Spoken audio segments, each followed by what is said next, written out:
Peyton turned this on for me, guys. I just apologize in advance.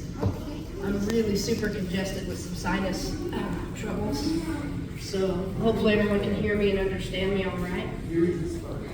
Perfect, good. Now if I start sneezing and looking gross up here, just look away for a second. I'm not at my best today. But I think there's only 2 people in this room who have heard my testimony, so this is a little different. And for Jessica, you've never met me before, so you're going to learn a lot about me really fast. I'm an oversharer and an open book, so we're going to be best friends. It'll be like you've known me since high school. So let's go. All right, well, I'll start out with I'm Samantha. Most of you guys know me by Sam. And I've been coming here to Faith Journey for about 2.5 years with my 2 children, Remington and Raven. And I was born in Springfield, January of '93. Raised out here in Fordland, lived here my whole life, basically. My 2 very young parents, pretty poor. They did all we needed. They weren't really the go-to-church typers. They didn't discourage it, but they didn't encourage it either. It was one of those, if you want to go, we'll call Grandma and Grandpa. Someone will pick you up and take you if you want to go. So of course, being a lazy kid, I didn't want to wake up early. I didn't want to go. Just never really did. I would say I really didn't have much knowledge of the Bible at all until I was a teenager. And had a license, and me and my sister started going to West Findlay Baptist Church down off of View Highway for a while, just on our own every weekend. And I really picked up a lot there for a while with that ministry and that service. Most of you know I play guitar. That's where I started playing with their youth team back in 2009, 2010. So went to Fordland, kindergarten through senior graduation. Graduated here in Fordland, class of 2011. Big bad in 18, moved out of mom and dad's house with friends into Springfield, the big city. And of course, not such good friends, not such a big girl in a big city. Managed to go through college and partied a little too hard, made not great friends. Lived a life of homosexuality for 5 years where I strictly did not date men. I only dated women from about the ages of 18 to 23. Didn't go to church at all, but going to church, it was just college, gay bars, drinking, pride, drinking at friends' house, partying, really nothing of substance. And I thought I had great friends, great life, great social life. I look back now and I realize that I had a great amount of immaturity, and I had a great love for sin and things that I thought were life and world values. The Sam that you see before you at 32 is quite different than the Sam you would have met at 22. Safe to say, I didn't like who she was looking back now. And most of you that, if you're smart, you'd have turned and walked away and realized, bad crowd, not the best ideas. Let's not go that way. Associate with others. So I'm happy to say that I've not only matured into adulthood, but also matured into a Christian walk, which we've been diving into pretty good between our women's meetings and our Bible studies. And I still have a lot of growth to go, but I still really feel like I came a long ways. And if I wouldn't have been feeling so bad today, I planned to throw up some pictures. Kids wouldn't believe me with a buzz cut, men's clothing, did drag shows for a while. But I'll prove it. Leanne's laughing. Like, what? Yep, Sam with a goatee. I pulled it out. I look like my dad, only 20 years younger. Pretty much that, all fell apart. I got broken. I ended up dropping out of college and went back home to mom and dad by about 20 years old. Went back to school. Worked 3 jobs. I would say I lost friendships. More like God took me away from bad friendships, from negative friendships. I just had to go back to the start. I had to go home, and I had to clear my mind, determine what I wanted. I'm no longer a teenager, no longer a child. I'm running out of excuses, what am I going to do with my life?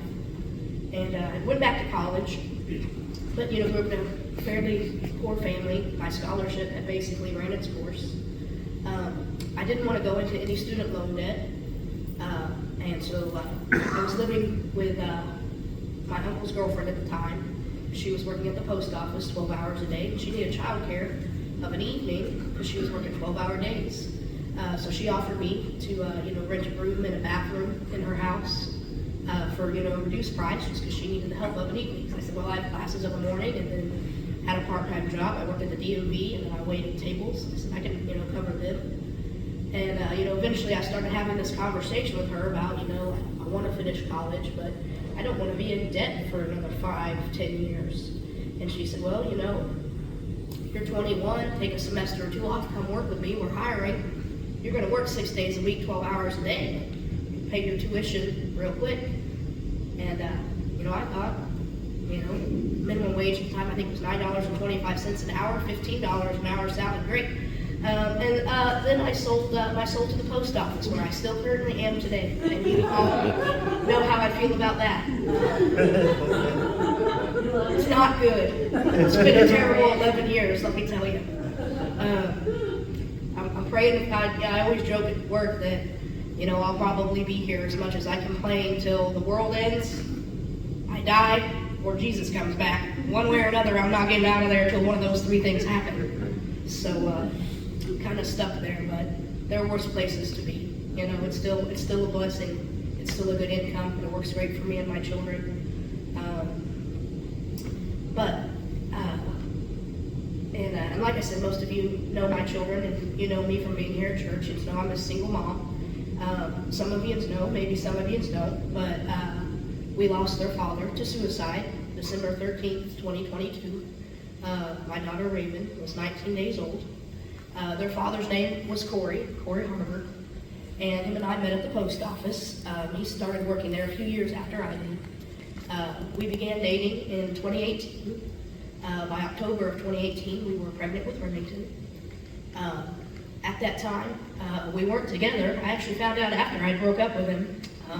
Oops. But no, that was a bad phone call. Can you just imagine? You wake up and your ex calls you, hey, we gotta get together and have a chit chat. It was me mad throwing a pregnancy sticker at him across the table saying you're gonna be dad.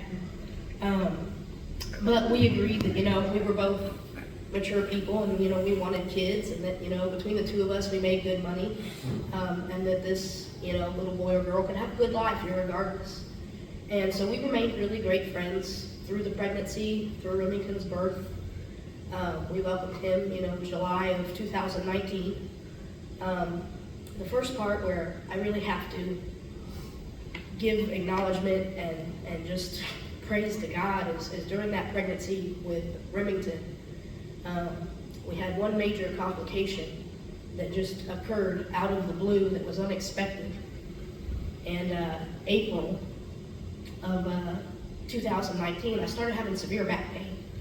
It's your first pregnancy, you don't really know what to expect. Baby could be on a nerve, you could have pulled something, plus my job's pretty physical.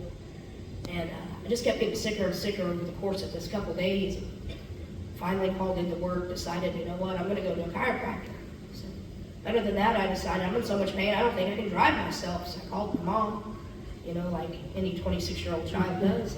Mom, come get me, I'm in pain. And of course I'm pregnant, so I could have asked for a bar of gold and she would have found one. So, but she came and picked me up. Went to the chiropractor, and didn't really help. He said everything felt normal, where it should be. Didn't think the baby was pushing on it or anything major.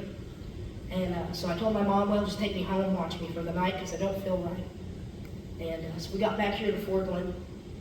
Dad brought home some Mexican food that night. And I took a couple bites of chips and salsa, and I just started vomiting in pain. Couldn't walk, and I begged them, hit the floor of their living room, and I just begged them, someone take me to Springfield, take me to the hospital, something's not right. And so my dad drove me up there. Little FYI, if you're pregnant, the emergency room, doesn't matter how long the line is, auto ticket in pregnancy. Fellows, you can't really use that, but ladies, just in case. So we got our automatic pass to the magic elevator up to the maternity floor, and Did some blood work, did some labs, and everything was fine. They didn't know why I was having any pain. It basically gave me some sleeping pills and muscle relaxers and said, well, you're just pregnant, you're fine, you're just pregnant. So go home, it'll get better. 4 hours later, my father was driving me back to Springfield in the middle of the night because I was threatening to take myself to the back 40 and end it because it was a pain I'd never had before. Of course, we go back, I'm pregnant, just auto ticket back in, and they reran my blood work, and sure enough, my liver enzymes, my bilirubin, my AST, my ALT, all my liver enzymes, my entire hepatic function was just completely through the roof. And I was instantly admitted. I ended up spending a total of 13 days in the hospital. At that point, Remington and I were both dying. I was 26 years old. They had no idea why. They could find no medical reason why my liver was completely shutting down. I was as yellow as a sunflower. I had jaundice, my eyes were golden. Basically, I was decaying alive with a baby inside of me, and they had no idea why.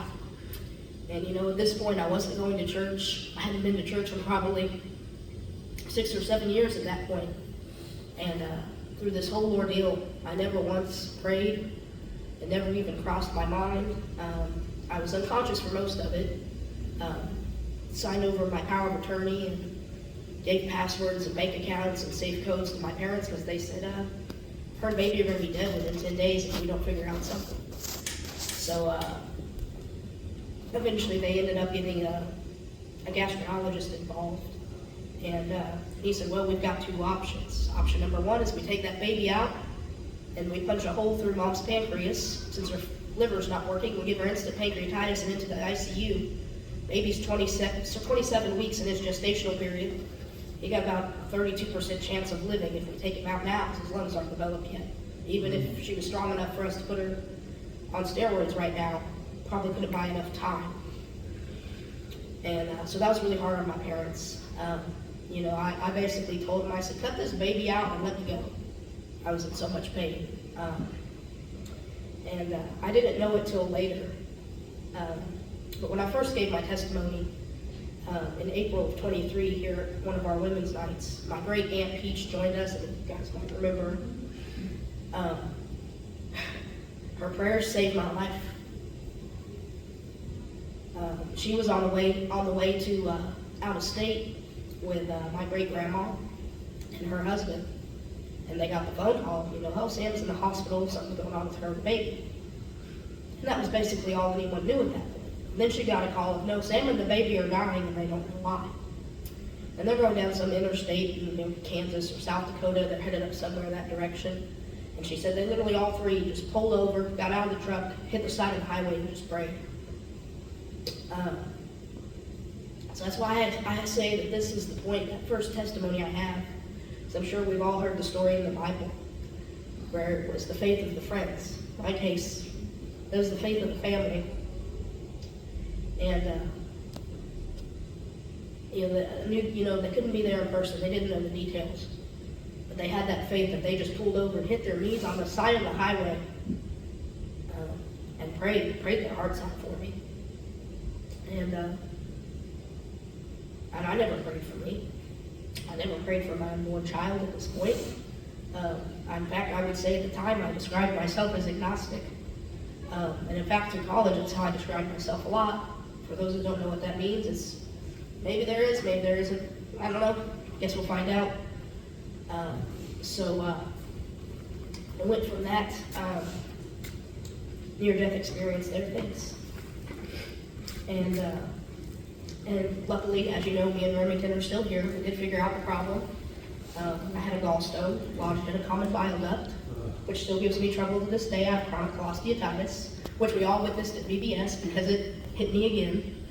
But basically, shut down blood flow to my liver. The liver's a giant filter. When it can't filter, body backs up and dies. And that's what was happening to me and Remington. He was born, no complications, perfectly healthy, no jaundice. Yeah, it might be why he's a little shorter, but maybe we studied it. It's definitely not my genetics, since I'm 5'10". But that's really where the first sign when I look back and I go, man, that was God, and that was the faith of others. where I wasn't even lacking, I just had none. It wasn't even a conceivable thought to me that it was possible. And so then, July of 2019, we have Remington. Of course, as we all know, COVID comes around, 2020. Made that very tough. We started to have some custodial and parenting issues. And so we went into a very expensive, very timely, very painful custody battle. And of course, as I mentioned, we worked together. So he had some buddies there that felt the need to harass me on a daily basis, call me names, draw profanity on pictures I had hanging up in the office, hide my time card, just childish, immature things. At this point, between being a new mom, having a 6-month-old, going through a custody battle, and now, being bullied at work, I got really depressed for a while. Lost about 40 pounds, and started to go bald, just from stress-induced alopecia. And right about that time is when COVID really came in full swing and things started shutting down. So my doctor was able to take me out of work for 12 weeks, just due to COVID's timing. If you had a child or a dependent, they give you 70% pay to not be there. I was sold. Like, I see y'all into summer. And I'm glad I did. And I went and I stayed with family. I had a change of scenery. I took my 6-month-old infant and I went and stayed with my aunt in Branson. And she had been through, a custody battle and a divorce with an abusive husband. And so she was really just a light and a strength for me. And now she's one of my best friends. I go to the gym with her a lot. You've probably seen my pictures with her. My Aunt Victoria. Love her to pieces. Strong woman of faith. You'll catch her at 4 a.m. reading her Bible and drinking coffee. Not me. I would still be snoring and probably not appropriately dressed. So she's got more discipline than I do. But one of these days, hopefully, be up at 4 a.m. drinking coffee and reading my Bible. It's a goal. So I didn't spend my youth the best, and in an odd way, the post office kind of probably saved my life. You can't work 6 and 7 days a week, 12 hours a day, and get into too much trouble. And it makes it hard to have a social life, a moral life, hang out with people that you shouldn't be. But still there, still praying for that place to change. Being patient. Really, really patient.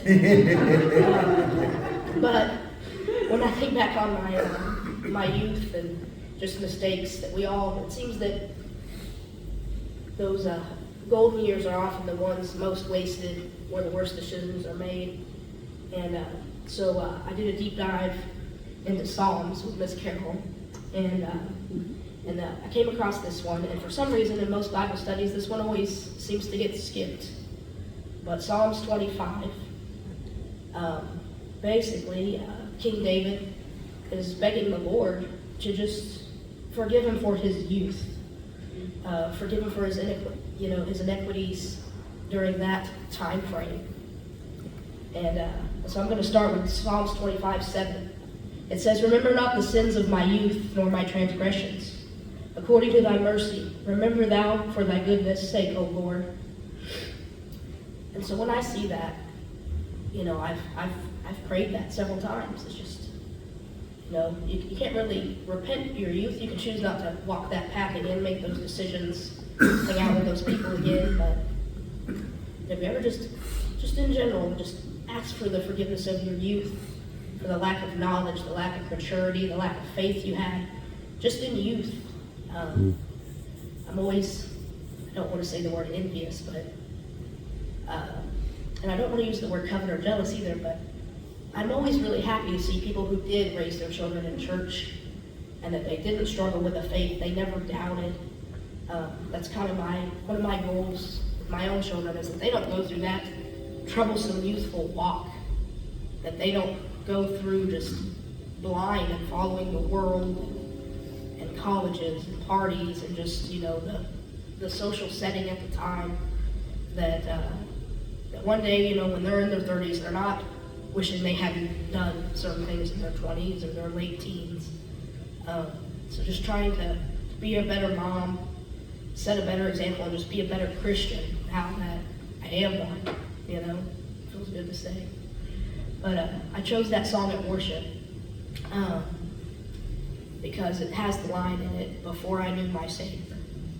So that's most of my life, because I would say I didn't get saved till June of last year. Pastor Steve baptized me after I'd been coming here about a year and a half. I finally broke in and asked him, that good old tap, tap, tap, tap, tap, tap. What are you waiting for? Tap, tap, tap. It's just a pool. You're not shy. Jump in. And then he tried to drown me. You all witnessed it.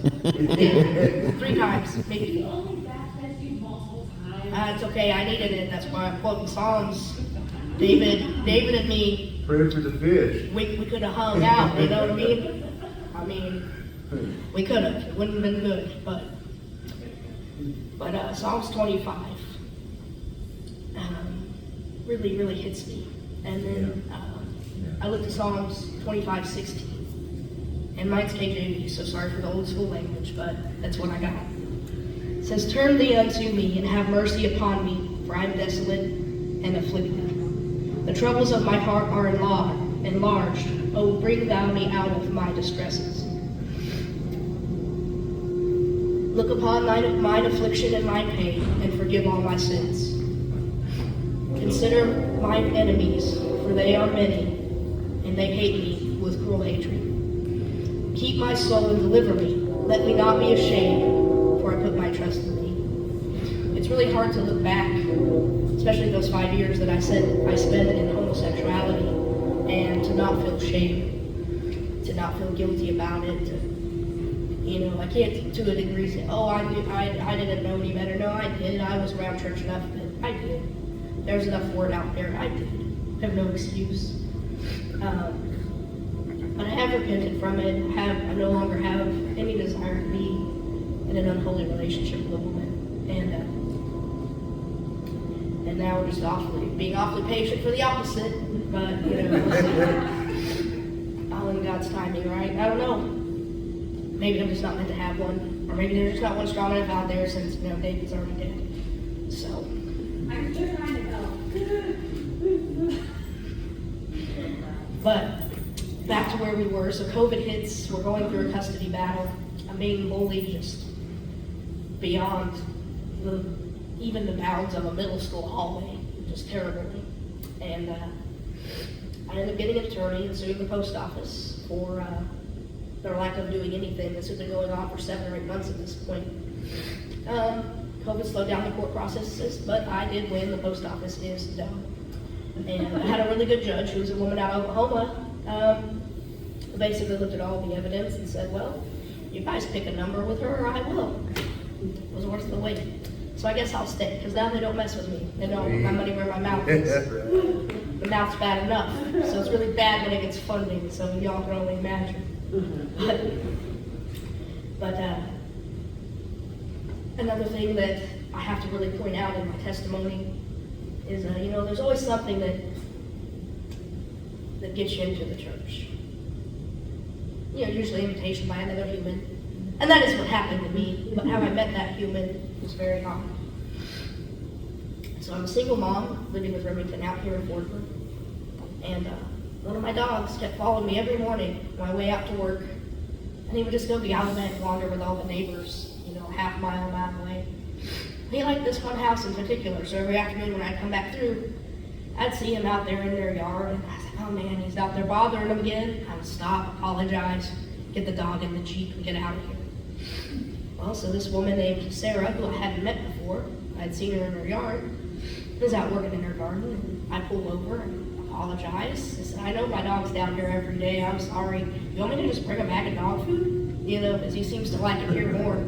And she was like, "No, we just feed him. He loves our dog, Max. He's more than welcome. He's part of the family. He's just adopted. We just get him, temporarily." And so every day I'd stop and pick up my dog. And we would talk, and we would talk, and we would talk. And she met my children's father a couple of times in passing. And she knew we were going through a custody battle. She knew I was really struggling. And so we developed a friendship over this prodigal dog that just kept taking off every day. And so finally, our custody battle came to a conclusion. and I allowed the kid's father to move back in with us. Us, me and Remington at the time. And this is, now we're into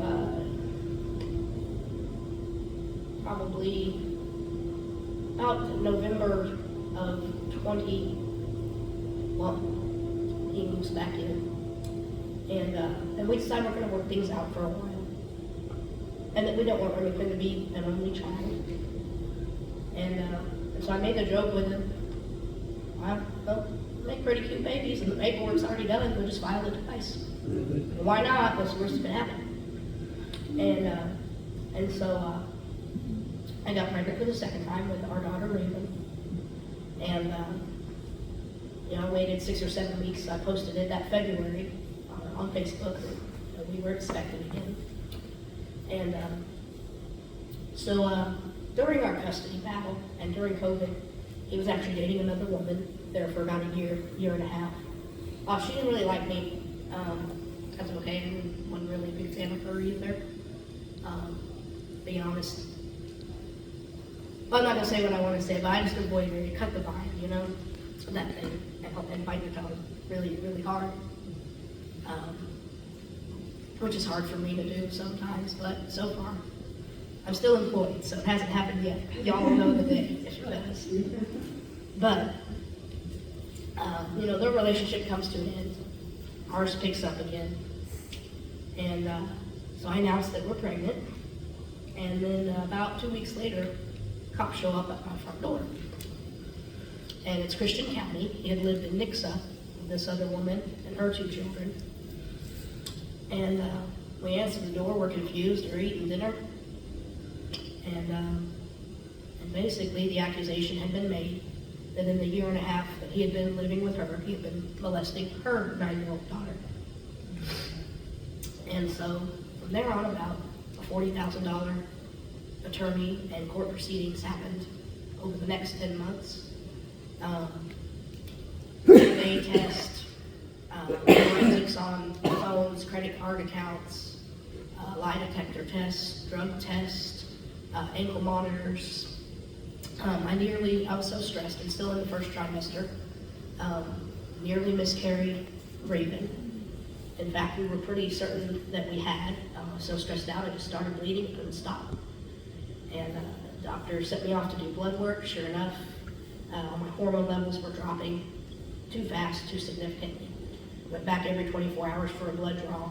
They said, yeah, baby's probably gone, but we'll do an ultrasound to confirm the loss, just to make sure.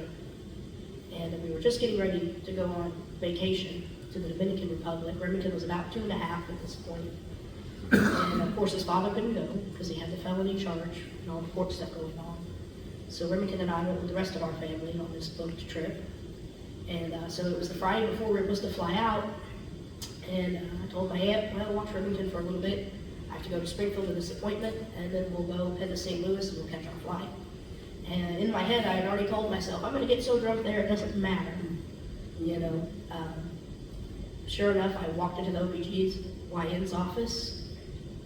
Heartbeat, 131 beats per minute, perfectly healthy, still in there. And I'd already told my mom, my aunt, hey, baby's probably gone. This is just a confirmation because the blood work doesn't look good. The numbers don't look good. And it's still early in that first trimester where most women, if they're going to lose one and miscarry, that's when it happens. And I was right in that time range, so I accepted it as a scientific fact. Probably happened. Much to my surprise, went in there. Sure didn't. We have a trash can now. You've all seen her. She might have even been a few of you. I'd apologize, but I didn't prove it. I'm not paying that rabies bill. Anyway, but we found out, I was still pregnant, so obviously no drinking on that vacation. There was just a lot of morning sickness and nausea on the way to Dominican Republic. I'd never been so happy to see land in my life because it was full swing at that point. And I didn't want to leave, that's for sure. But also, I didn't want to get on a plane again because that was a terrible experience while 14 weeks pregnant. 10 out of 10, do not recommend. Just keep your feet on the ground. till the baby's out, then go do what you want. Well, no, wait 6 weeks to get out for that, then go do what you want. But we had the vacation, it was a nice time. And of course, while I was gone, the dog took off every day. So Corey would have to go retrieve the dog from Sarah's house. So they got to know each other, we got to meet each other. And I come back, we have a court date about 2 weeks after I get back into the country. And basically, the judge decided that as a part of his bond condition was that he couldn't live or be around anyone under the age of 18, including his own children, biological or not biological. So at that point, I'm pregnant, and I have Remington. He's 2.5 years old, and we're forced to go move in with my parents because I couldn't pick him out of my house and have him, on the streets. And unfortunately, the woman that he was dating also worked at the post office. So she filed all kinds of complaints, cost him his job, got him walked out of the building unpaid. So, we lost a significant income in the middle of a huge legal battle. And now he can't see his kids. Now he can't be there for the birth of his daughter. Lost his job, lost his friends, the accusations out there, people started treating him differently. And I had to go through a second pregnancy basically alone and just watching a grown man fall apart. And I couldn't do anything for him. And so I had Reeve on November 25th, 2022. And at that point, he wasn't allowed to be in contact with Remington or Raven. But of course, being myself, I was like, it's only illegal if you get caught. So, we had a code. Hey, good morning means just walk into the house, no one's here, come see your kids. And so we did that for a while. Well, December 13th, 2022, he was supposed to go to Ozark for court. He had sentencing that morning. Irregardless of a plea, no evidence, no facts, no DNA, nothing. Physical exams all came back clean on this child. No scar tissue, no bruising, no abrasions, nothing. And they were still going to sentence him to 18 years. Just on the word of a child. Some reason the statutes in Missouri are very, very backwards on those kinds of charges, on those kinds of claims. Instead of innocent until proven guilty on those claims, it's guilty until proven innocent. At that point, he was so depressed, so much anxiety. He was just a shell of himself, and just a shell of the man that I knew. And so that morning, I was doing dishes at my parents' house, because that's where we were living. At this point, I'm 19 days postpartum. I ended up having an emergency C-section with Raven. There was some complications. And I knew he had court that day, but I couldn't go with him. My mom took off the first couple weeks and stayed home with me. She went back to work. My dad went back to work, so it was just me, the newborn, my son Remington, at my parents' house. And my phone starts going off, and it was their dad calling. And I knew the moment the phone call lasted more than 10 minutes, it was a goodbye phone call. The nature, the subject, the tone of the conversation changed. And he just started complimenting me on how good of a mother I was, how strong I was, how fiercely I loved my children, and how he was lucky that I was the mother of his children. And then he apologized to me for everything under the sun. And I didn't really catch on in the moment, but I was like, okay, well, I can call my parents to come, watch the kids. I'll drive you to court and go with you. And he said, no, don't do that. I don't want you to go with me. I don't want you to see any of this, Stay with the kids. Okay. So as soon as I ended that phone call, I ended up calling my dad, and I said, Dad, sounds like he's going to kill himself. I said, I need you to come home right now.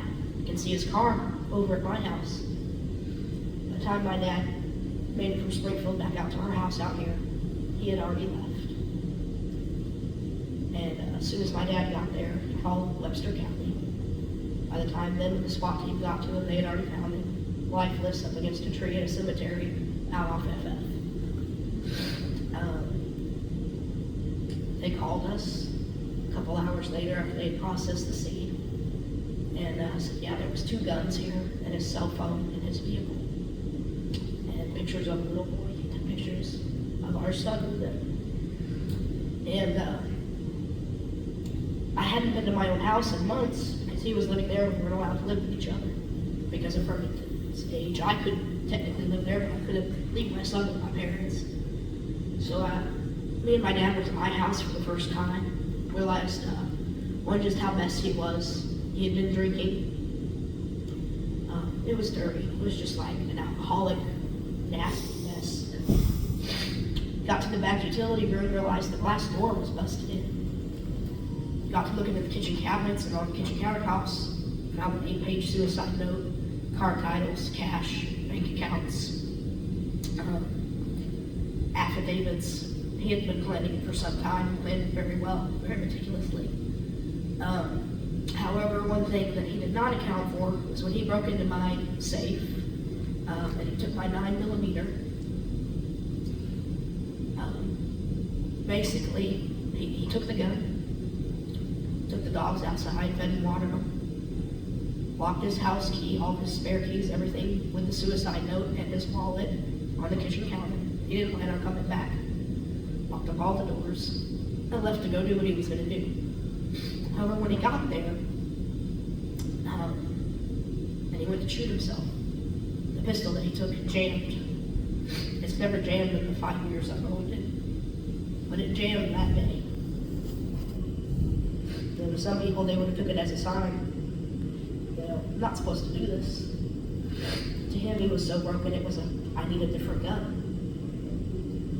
And so he went back to my house and took a cinder block, and broke into the back utility, the glass on the floor, the back utility room came in. He went back into the safe, and he took a family heirloom, which was a shotgun, a 20-gauge. And on the death certificate, the cause of death is listed as 20-gauge shotgun, blow to the head. That gun did discharge. And then it took me about 8 months to get them back from the county. Just a little heads up, in case your weapon's ever used of yours in a case, it's a very lengthy process to get back. And they don't clean them, and blood rust barrels. So I did get those back into my possession eventually. Of course, the one I gave to my dad, I said, I just can't keep this around. I know it's not the gun's fault. I've been around guns my whole life, but I just can't have that in my house. Knowing that that was the last thing he seen was that gun. And so he went through with it. I had to call his 89-year-old father and 93-year-old mom up in Ohio and explain to them what happened. And they knew he was going through a rough time. I just think they hadn't realized it was to that point with his depression and his anxiety. And so now I'm 19 days postpartum. My children's father has committed suicide. I have a newborn, a 19-day-old daughter, and a 2.5-year-old son. And thank God for my parents, because I couldn't even say the words to Remington. And man, they did that for me. They took that burden off my shoulders and explained it to him. And it just really, really helped me out the last few years. So my maternity leave was 12 weeks. Of course, this happened in the first 3 weeks of my maternity leave. And so I go back to work. And sure enough, that dog, as soon as I started going back to work, started taking off down the road every day. And so I made my usual stop to pick up my third child with 4 legs. And I'd been crying on the way home from work that day, which I was doing every day at that point. It was to get it out of my system before I'm in the presence of my children. And so I pulled over on the gravel road to get the dog. And sure enough, Sarah just seen my face and she called me out. She said, "Why are you crying?" So I'm not crying. She said, "No, I can tell you cried hard." I said, no, it's just a bad day at work. And she knew what had happened. And then she just looked at me and said, "No, tell me how you really feel. And I see that you're hurt." And I said, "Yeah, I am." And I explained to her the details. I hadn't told anyone yet. Like I said, she had met him a few times. And so we're just standing there on the side of the gravel road, and she says, "Hey, I go to Faith Journey Church there across from elementary. If you're not doing anything Sunday, why don't you and the kids come join us? You can sit with me. No one cares if you're a single mom. No one will bother you, ask you any questions. Just come sit with me at church. I said, well, I'm off on Sundays. Yes, we could. And I told her, I said, I'm not gonna lie, I haven't been to church in probably over 10 years. She said, that's okay. And I walked in here that Sunday and I sat right up here on the second row between her and Steve and Sandy. And everybody just doted on and loved my babies and just welcomed me and just complimented how beautiful my children were and how happy they were that they were here. And I haven't stopped coming here since. I mean, we didn't even have bathrooms or a kitchen. First time I came here, I used to porta potty in the parking lot. You remember those days? Sure did. Sure did. And I remember my first thought when I walked into this church, because the outside, you couldn't really tell. As I walked inside, and I thought, wow, it's really incomplete. And I'm really incomplete. All right. Perfect. And exactly. Yeah, I'm a little messed up inside too. So we can use some paint and some insulation, and we've done that now.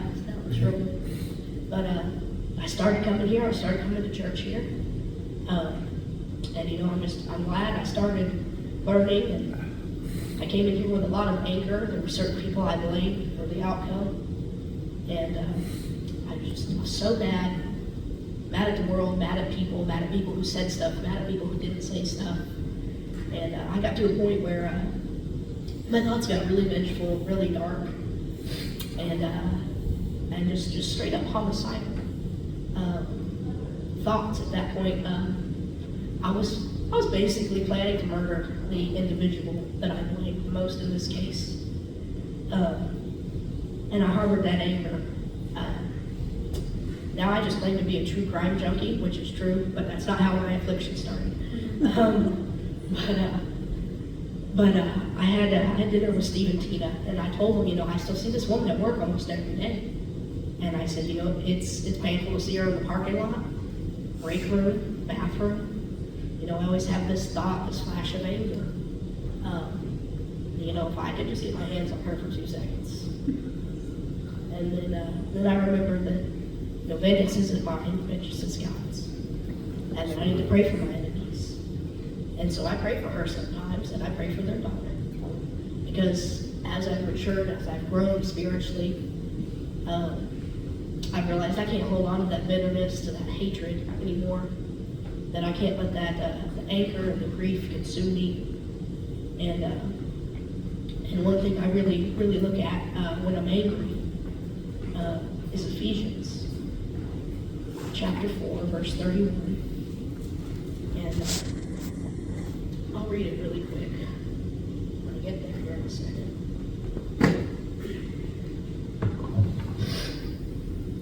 Unless I unmarked it, you don't remember unmarking it. Well, actually, I ended up marking Proverbs 15:1. And it says, a soft answer tuneth away wrath, but grievous words stir up anger. So for me, I just took that as I have to stop dwelling on it. I have to quit talking about it. I have to quit gossiping about it. The more I dwell on it, just the angrier I was getting. And I finally let that go. I've had conversations with her now. We work a machine together sometimes. I mean, we're not out having coffee, being best friends, but I still know a snake when I see one, so I try to stay away. But still try to keep a Christian heart and attitude towards it, rather than seeking my own vengeance and my own wrath.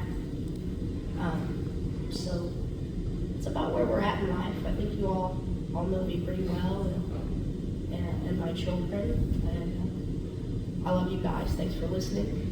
And I'm Sam.